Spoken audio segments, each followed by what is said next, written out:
So this is Korea, and we're going to cast Korea's leg today to show you how it's done.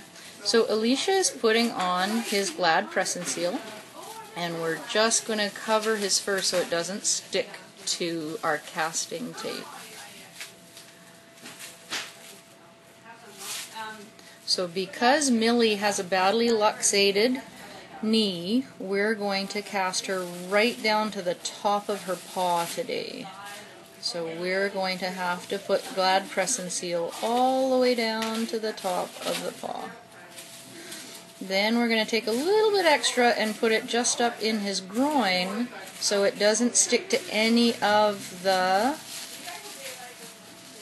hairs just up underneath between his legs.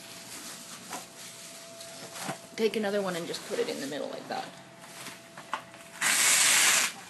So Korea's not sure how much fun he's having, but basically if they're painful on the leg, you'll find they're going to want to sit, and so someone's going to want to sit at his head and comfort him, and sit behind and just make sure he doesn't try to sit down.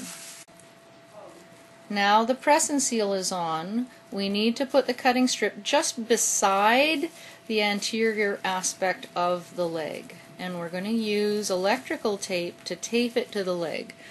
So we're just going to go just beside the anterior aspect of the knee, and we're going to tape it with this electrical tape because it's easy to cut through with our carpet knife when we're done. Then we're going to tape all the way around the bottom of the paw right on the anterior aspect.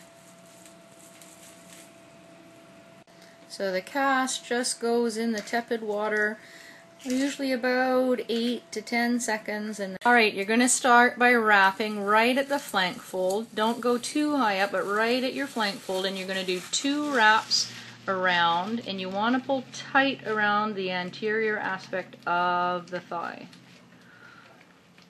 Then once you have 2 wraps, you're going to overlap just one at a time. And this is just a mold of the leg, so we want to go tight right against the leg. So you can see you pull a little bit tight right when you come over, and you can see how thin that she's applying this cast. And you're going to roll it all the way down the leg. You will find with Millie, because you're going right down to the paw, he's starting to sit down. You got to get him standing up. So it's important they don't sit while they're being casted, because that's going to bend your cast. So the thinner the cast, the easier it is to see your cutting strips, so the easier it is to remove it. Yeah.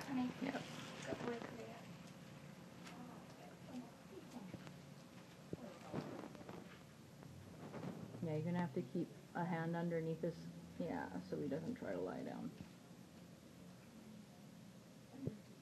So normally with a normal cast mold or a stifle, you would go around just underneath the tarsus.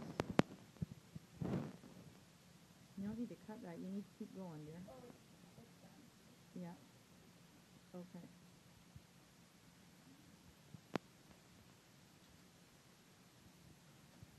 And then you're going to have to take your second one.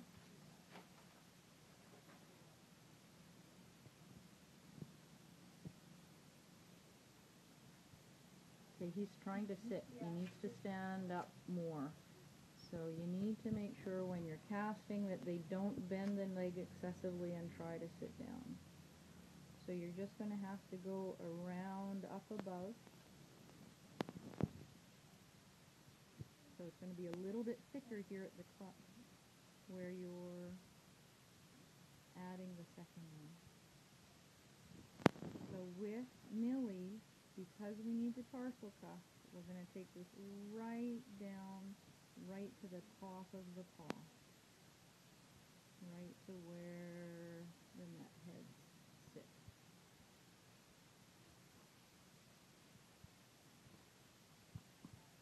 So I would normally cut that with a pair of scissors. Now you have your casting done. So this is the important part of your casting. What you want to do is outline all of your really bony landmarks, any kind of fatty tumors that they may have. Just make sure that you kind of rub up and down the leg, slide your hand, glide it up and down the calf, and just make sure you're outlining all the bony definition of the calf. And you should spend, I don't know, 3 to 5 minutes doing this, making sure that we know where that lateral and medial malleoli are, the outside of the metatarsals down below,